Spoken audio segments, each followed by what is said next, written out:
하나님께서 하나님 마음을 너무 흡족하게 하는 사람들을 통해서 하나님의 뜻을 이루시리라. 우리가 어떻게 하나님의 뜻을 이룰 수 있는 존재가 되는가?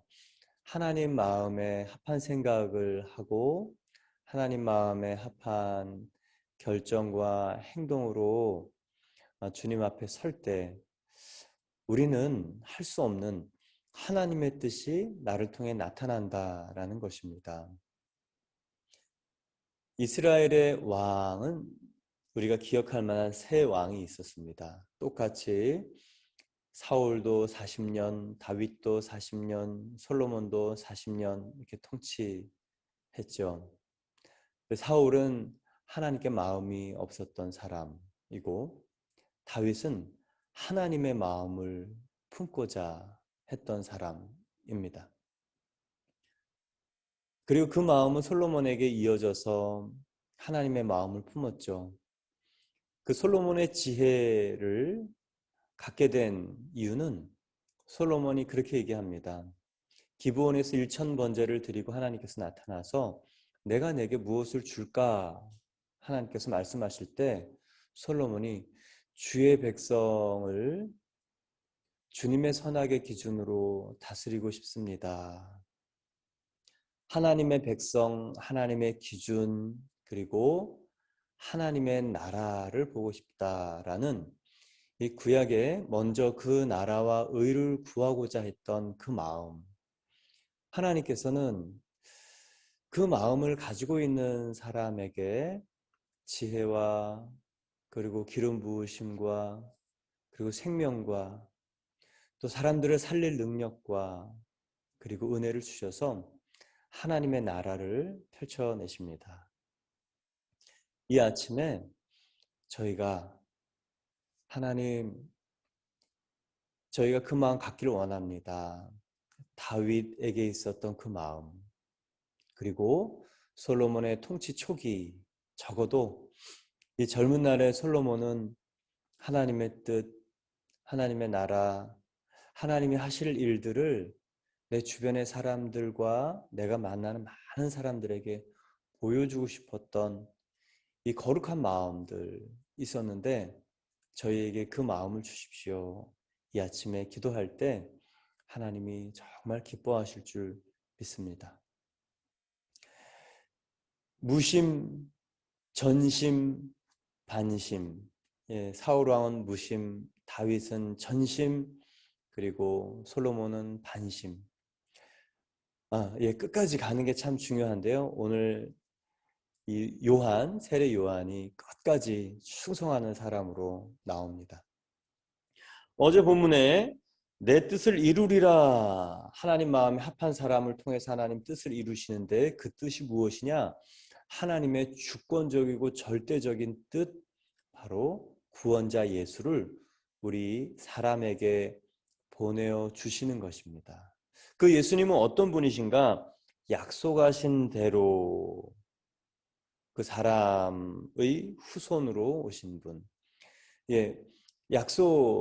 하나님의 약속은 취소되거나 사람이 바꾸거나 또 유보되거나 또 없어지거나 그렇지 않는다는 것이죠.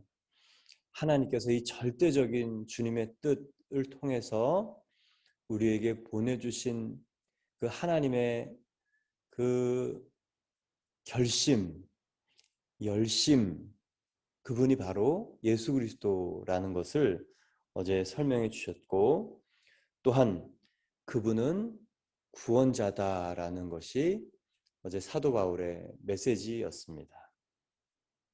오늘 24절에서 27절까지는 예수 그리스도가 어떤 분인가를 설명하는데 24절, 25절은 세례 요한이 먼저 소개한 분으로 설명되고 26절에는 구원의 말씀으로 생명의 소식을 우리에게 보내어지신 분이라는 것과 그리고 27절에는 예루살렘에 사는 사람들과 관리들에 의해서 죽임을 당하신 분이라는 예수 그리스도의 세 가지 내용을 말씀하고 있습니다.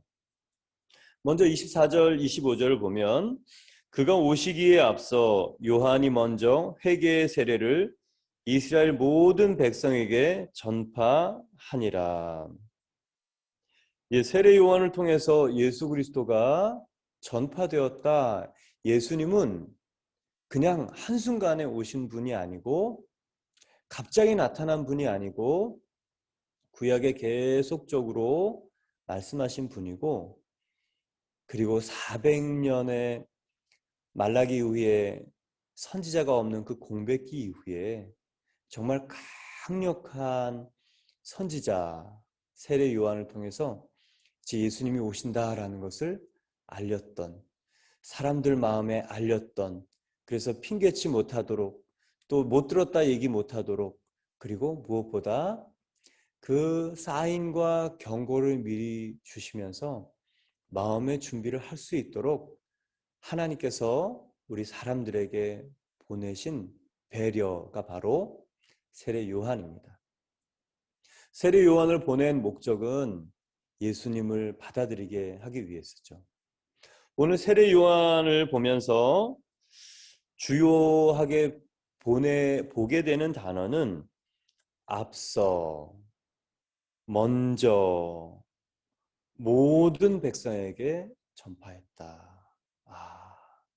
하나님은 모든 사람들에게 먼저 노크를 하셨구나. 미리 노크를 하셨구나. 그리고 모든 백성에게 노크를 하셨구나. 여러분, 예수님의 구원이 선포되기 전에 세례 요한을 통해서 사람들 마음을 놓고 하셨습니다. 세례 요한은 준비하는 인생을 살았죠. 세례 요한은 어떤 가정에서 태어났는가? 사가랴와 엘리사벳 이 제사장 가문의 이 불임의 가정에서 태어났습니다. 그래서 하나님께서 이 가브리엘을 통해서 말씀하실 때 사가랴에 가서 내가 내 기도를 들었다.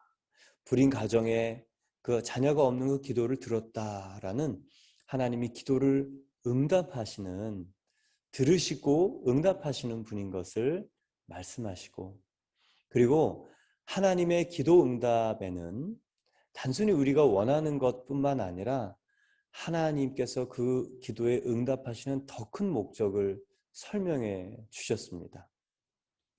그게 이제 누가복음 1장이었죠. 그래서 그 아들이 많은 사람의 기쁨이 될 것이다. 그 삶이 사도 세례 요한의 삶이 우리가 볼 때는 조금 나 저렇게 살고 싶다 그런 마음은 잘 안 들어요. 저렇게 고원한 인생을 사는 헌신자도 있구나. 경외감과 박수 치고 싶은 마음이 있지만 선뜻 그렇게 세례 요한처럼 그런 삶을 살고 싶다는 생각은 엄두는 잘 안 나는 것 같아요. 그렇지만 오늘 세례 요한을 통해서 우리에게 하시는 말씀은 예수님을 다른 사람에게 미리 앞서 소개하는 일을 우리는 할 수 있다는 것을 여러분 기억하시기를 바랍니다. 세례 요한은 어떤 삶을 살았는가? 일단 세례 요한의 삶은 굉장히 심플했습니다. 그래서 우리가 조금 저 사람의 삶을 따라하기 힘들겠다라는 생각이 드는 거죠. 광야에서 살았어요. 사람들은 편안한 데 살고 싶어 하는데 이 험지에 삽니다. 그리고 독신으로 삽니다. 그리고 식사도 메뚜기와 석청, 삶이 너무 심플합니다. 그리고 평생 그냥 한 곳 예루살렘을 떠나지 않고 요단강 사막 떠나지 않고 거기서 계속 살았죠. 예수님보다 6개월 먼저 태어나서 예수님보다 한 6개월에서 1년 사이 먼저 소천합니다. 30세의 인생, 그 인생 불꽃처럼 살고 살아있는 동안에도 심플한 삶을 살았죠. 너무 우리와 이 다른 가치관과 삶의 형태를 가지고 있어서 우리 저렇게는 살 수 없겠다라는 생각이 마저 듭니다. 그런데 예, 하나님께서 세례 요한에게 요구하신 것은 예수님을 미리 소개하는 것입니다. 그것은 저와 여러분이 할 수 있죠. 주변에 만나는 사람, 또 친구, 가족. 그리고 여러분, 우리의 삶이 조금 심플해져야 됩니다. 또 예수님을 만나면 심플해지더라고요. 네. 내가 가지고 있는 것에 연연해 하지 아니하고 또 내가 가지고 있는 것을 예수님을 위해서 쓸 수 있게 되고 또 나의 이 외적인 상황, 뭐 아파트가 어떻든 또, 또 상황이 어떻든 그것에 별로 구애받지 않고 요동하지 않는 삶이 이 심플한 삶입니다. 심플함이란 마음의 단촐함입니다. 주변 상황에 별로 크게 자기의 자존감이 흔들리지 않는 삶. 어떻게 이렇게 살 수 있는가? 예. 그 사람의 두 번째 내용 보면 그 사람은 삶이 심플했지만 메시지는 강력했어요. 예수 그리스도에 대해서 너무 분명하게 알고 있었기 때문에 이 강력한 메시지를 할 수 있었고 때로는 독한 소리를 하죠. 이 독사의 자식들아 라고 얘기를 하면서 회개에 합당한 열매를 맺으라. 예, 그 뒤에 오시는 그 예수가 구원자이며 심판자이셔서 우리에게 정말 필요한 메시지, 그분을 받아들이게 할 만한 메시지를 할 수 있을 만한 사실은 이 독한 소리는 사랑에서 나옵니다. 왜 부모가 자녀를 망치는가? 응석바지를 계속해줘서 그렇죠. 그게 사랑은 아닙니다. 저는 TV에서 대한민국의 독한 엄마 그 프로그램을 봤는데 입양한 아이를 아주 독하게 키웁니다.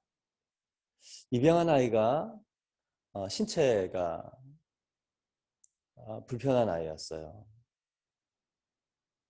걷지 못하고 다리가 없는 아이였어요. 그래서 그 엄마가 사랑과 그리고 훈계와 아주 독한 소리로 그 아이를 체육 운동선수로 키웁니다. 무엇라도 할 수 있는 사람으로 키우죠. 예, 이 엄마는 대단히 사랑했구나. 독한 소리는, 쓴소리는 사랑을 담아서 할 수 있습니다.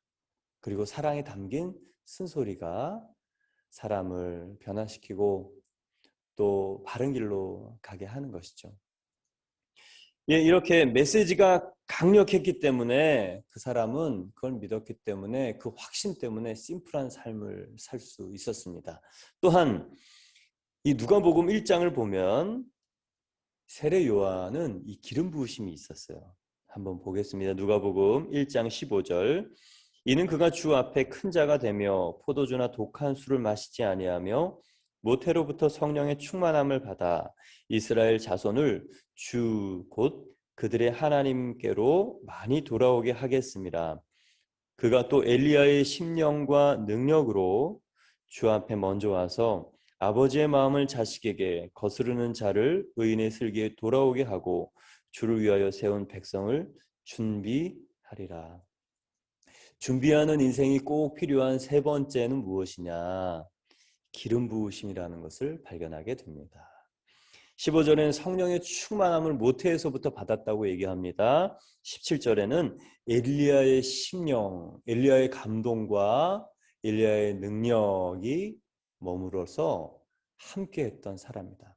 구약의 선지자 엘리야 꼽습니다.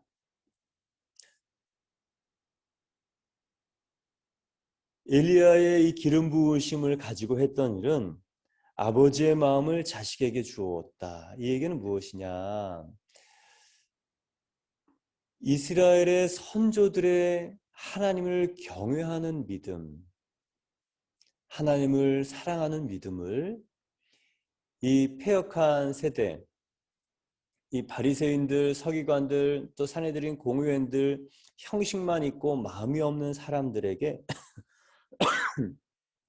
형식만 있고 마음이 없는 사람들에게 이 선조들의 믿음을, 그 믿음이 담긴 마음을 전해주는 일을 세례 요한이 했다는 것이고, 또 거스르는 자를 의인의 슬기에 돌아오게 했다. 기름 부음으로 무엇을 해야 되느냐? 거스르는 자들의 마음을 의인의 마음으로 돌아오게 하는 것입니다. 예, 가끔 이제 성도분들이 오셔서 새가족 분들을 만나면 그런 분들 중에는 5년, 10년씩 교회를 다니지 않고 방황하다가 큰 결심을 하고 오신 분들을 만납니다. 교회 헌신하고 또 다녔는데 이 사람 상처, 또 실망, 낙심 때문에 교회를 멀리하고 하나님의 큰 사랑 알지만 이렇게 저버렸던 분들이 오셔서 하는 말씀, 이제는 마음이 너무 편하다고 교회 다시 와서. 그렇죠. 그 일을 한 겁니다. 하나님의 큰 사랑을 거절하려면 그 큰 사랑보다 더 큰 강팍함이 필요해요. 그래야 큰 사랑을 저버릴 수 있습니다. 그 마음을 품으면 우리의 마음이 황폐해지는 것이죠. 그렇게 황폐한 마음의 이스라엘 백성들에게 예수 그리스도를 소개했던 사람이 바로 기름 부으심이 있었던 세례 요한입니다. 그 마음이 풀어지고, 이제 마음에 평안이 있고 내가 내 집에, 아버지 집에 와서 올 곳에 왔다라는 생각을 하게 하는 바로 그 사람, 세례 요한이죠.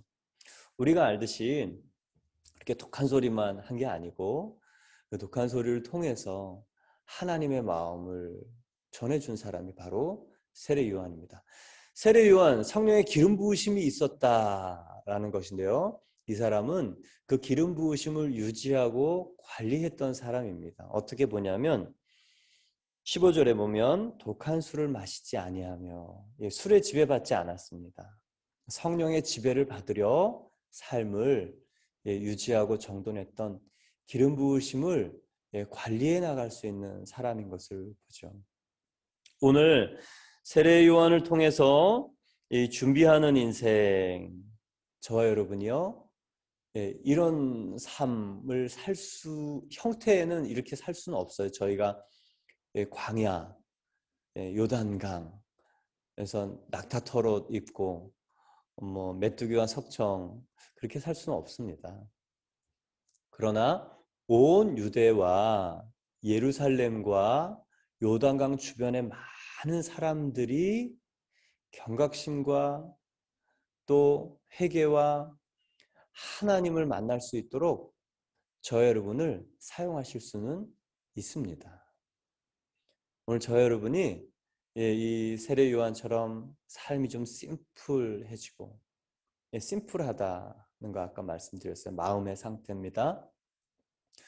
그리고 예수 그리스도를 확신 있게 전하는 메시지를 가지시고, 또 세 번째는 이 기름 부으심 아침마다 구해서 엘리야의 심령과 그 촉촉한 은혜와 그리고 강력한 권능과 그리고 사람들의 마음을 예수께로, 하나님께로 풀어놓아 줄 수 있는 그 기름 부으심을 유지할 수 있는 은혜를 간구하는 저 여러분 되길 바랍니다. 그리고 25절을 보면 요한이 그 달려갈 길을 마칠 때에 말하며, 너희가 나를 누구로 생각하느냐? 나는 그리스도가 아니라 내 뒤에 오시는 이가 있으니 나는 그의 신발끈을 풀기도 감당하지 못하리라 하였으니. 근데 그 요한은 요단강에서 반짝하는 인생 살지 않고 25절에 보면 그 달려갈 길을 마칠 때에 끝까지 사명을 감당했다. 하나님이 부르시는 날까지 하나님이 나에게 하라고 하시는 일을 충성스럽게 했다. 요단강에서 자리 이탈하지 않고 또 예루살렘에 끌려가서 이 헤롯에 의해서 목배임을 당하죠. 예, 처음과 끝 예, 동일하게 하나님 앞에 서고자 했던 이 사람, 오늘 여기서 두 사람을 만납니다. 다윗과 세례 요한. 오늘 이 사도 바울의 설교에는 이름이 많은 사람이 등장하지 않아요. 뭐 아브라함, 이삭, 야곱 등장하지 않고 그냥 조상들로 가름하고 사무엘, 사울, 다윗 너무도 유명한 사람입니다. 그리고 이 세례 요한도 너무도 유명한 사람이에요. 1세기 이 팔레스타인의 센세이션을 일으켰던 발칵 뒤집어 놨던 사람이에요. 그래서 누구나 아는 사람입니다. 왜냐하면 예루살렘에서 유대에서 사막의 사람을 찾아가서 회개하고 세례를 받았기 때문에 그렇죠. 25절 보면 그가 사명을 다 마치고 마칠 때까지 그 일을 잘 했다는 것을 봅니다. 어떻게 우리는 처음과 끝이 동일한 다윗과 그리고 세례 요한처럼 살 수 있는가? 오늘 보니까 25절에 한두 가지를 좀 볼 수 있습니다. 너희가 나를 누구로 생각하냐? 나는 그리스도가 아니라. 예, 자기의 하는 일과 영향력 때문에 역할 혼동을 하지 않았다. 자기 분량과 정체성이 분명했다. 예, 먼저 이 세례 요한은요 자기의 미션 그리고 자기의 분량을 정확히 이해했던 사람입니다. 사람의 인기와 환호 때문에 욕심을 부리지 않았던 사람. 그 마음이 더 이렇게 커져가지 않았던 이유는 예수 그리스도라는 기준이 분명했기 때문에 그렇습니다. 두 번째 보면 사도 세례 요한은 노를 얘기할 수 있는 사람이었어요. 나는 그리스도가 아니라, 예, 사람들의 기대는 이 사람이 굉장히 센세이션한 일을 해요. 엘리야의 심령으로 저 사람이 엘리야인가 보다, 선지자인가 보다, 이 사람이 노우합니다.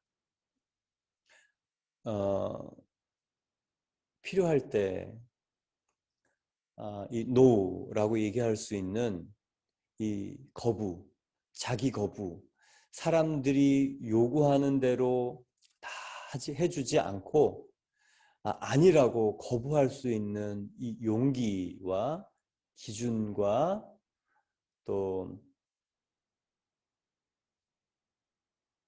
이 자신의 정체성을 분명히 알았던 사람이죠. 그래서 여러분 거부할 수 있는 일을 거부해야 됩니다. 노라고 할 수 있는 일을 노라고 해야 합니다. 그게 히브리서 11장에 보면 모세가 왕궁에서의 그 왕자의 삶을 거절했다라고 나옵니다. 끝까지 사명을 완수하려면 거절할 수 있는 사람이 되어야 됩니다. 예, 세상이 주는 호의, 또 세상이 주는 편안함, 또 사람들의 요구, 그것이 하나님의 기준에 맞지 않을 때 여러분 그건 아닙니다 라고 부드럽지만 단호하게 얘기할 수 있는 저와 여러분이 되기를 바랍니다. 그렇게 예, 세례 요한은 끝까지 이제 순종하고 그리고 그 예수 그리스도를 소개하는데 그분은 내 뒤에 오시는 분이다. 나는 그의 신발끈을 풀기도 감당하지 못할 만한 분이다라고 예수 그리스도를 소개하고 형장의 이슬로 사라집니다.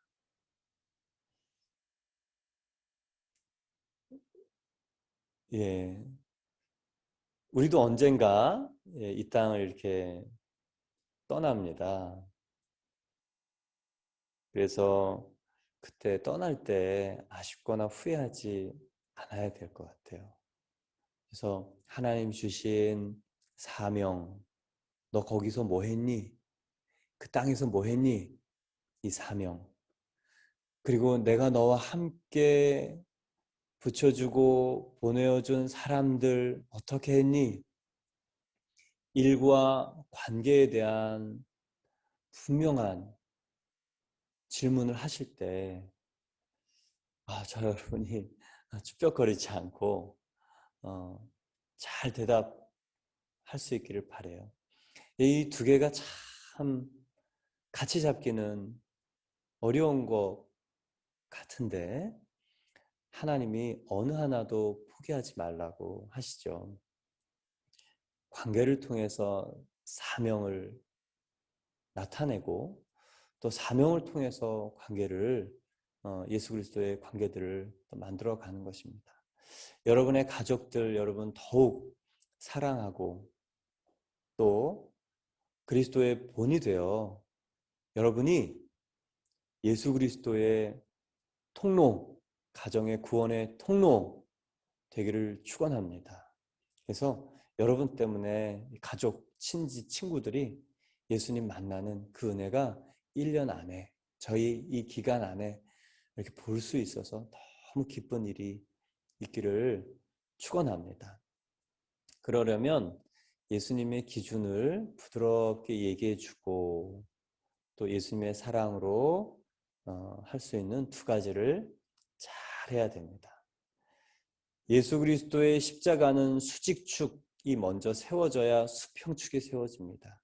수직축은 먼저 세워진 공의입니다. 그리고 수평축은 이 수직축에 세워진 다음에 세워질 수 있는 예수님의 하나님의 사랑이죠. 그래서 정도 있고 사랑도 있고 그러나 기준 먼저 여러분 잘 세워져서 그 기준과 사랑이 같이 있는 분들 되기를 축원합니다. 26절에 보면 형제들아 아브라함의 후손과 너희 중 하나님을 경외하는 사람들아 이 구원의 말씀을 우리에게 보내졌거늘 예수 그리스도가 왔다는 거예요. 생명의 말씀, 구원의 말씀 그분이 우리에게 왔다는 것입니다. 그런데 어떻게 했느냐? 27절에 보면 예루살렘에 사는 자들과 그들 관리들이 예수와 안식일마다 외우는 바 선지자들의 말을 알지 못하므로 예수를 정죄하여 선지자들의 말을 응하게 하였도다. 선지자들의 말은 무엇이냐?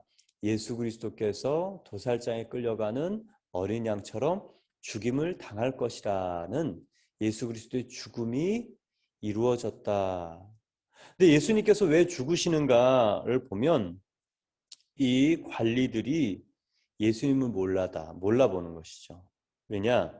안식일마다 외우는 선지자들의 말을 알지 못했다.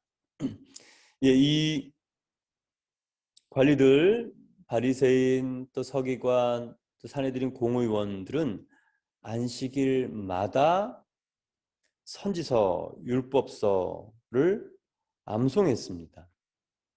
안식일마다 매 안식일마다 그러니까 꾸준히 그리고 계속 반복하여 암송하는 열심이 있었습니다. 이 관리들의 매 안식일마다 그리고 암송하는 이 열심은 따라갈 수가 없었어요. 근데 그 열심이 무엇을 만나느냐에 따라서 굉장히 다르다라는 것을 보게 되는데 이 사람들은 선지자들의 말을 알지 못했다. 무지예요. 열심히 무지를 만나서 예수 그리스도를 죽이는 이 저주의 일들을 행한 것이죠. 이 사람들이 말씀을 몰랐느냐? 내용은 알았습니다. 그러나 그것을 이해하거나 또 정말 그 하나님 말씀을 마음으로 받으려 하거나 상고하지 않았죠. 그런가 하면 나중에 이제 그 세례 요한이 사도 바울이 이 베레아에서 전도할 때 이 베레아 사람들은 말씀을 받고 그런가 상고합니다. 그게 정말 하나님께서 하시는 말씀이 맞는가? 하나님의 참되신가? 그리고 나에게 하시는 말씀인가를 계속 보면서 성령의 이 조명과 빛이 들어왔던 것이죠. 암송의 능력이 있는 것이 아니고 암송하며 그것이 정말 살아있는 생명의 말씀인가를 찾으려는 그 마음에 성령이 임했던 것입니다. 그러나 오늘 관리들은요, 열심이 있었어요. 근데 무지했어요. 그래서 열심과 무지, 이거는 재앙입니다. 호세아는 내 백성이 지식이 없어서 망한다 말씀하셨습니다. 그래서 이 무지와 맹신이 만나면 샤머니즘이 되는 것이고요. 무지와 열심이 만나면 이 핍박자가 되었던 것입니다. 그래서 여러분, 저희 오늘 말씀을 잘 또 공부하실 수 있길 바랍니다. 예, 마음으로 넣어주십시오. 하나님 말씀을 심령으로 넣어주십시오. 내가 변하고 다른 사람을 변화시키는 말씀이 되게 해주십시오. 이 예수 그리스도는 구원의 말씀이라고 하셨는데 저의 이 작은 지식과 겸손과 간구가 만나면 생명의 말씀이 될 줄 믿습니다. 기도하면서 오늘 하나님의 이 은혜가 우리 심령에 가득 차서 다윗처럼 전심으로 하나님을 따라가는 사람, 또 세례 요한처럼 처음부터 끝까지 하나님 앞에 동일한 모습으로 또 예수 그리스도를 많은 사람에게 안내하는 이 귀한 생명의 통로, 저 여러분이 그렇게 되시기를 축원합니다. 함께 기도드리겠습니다.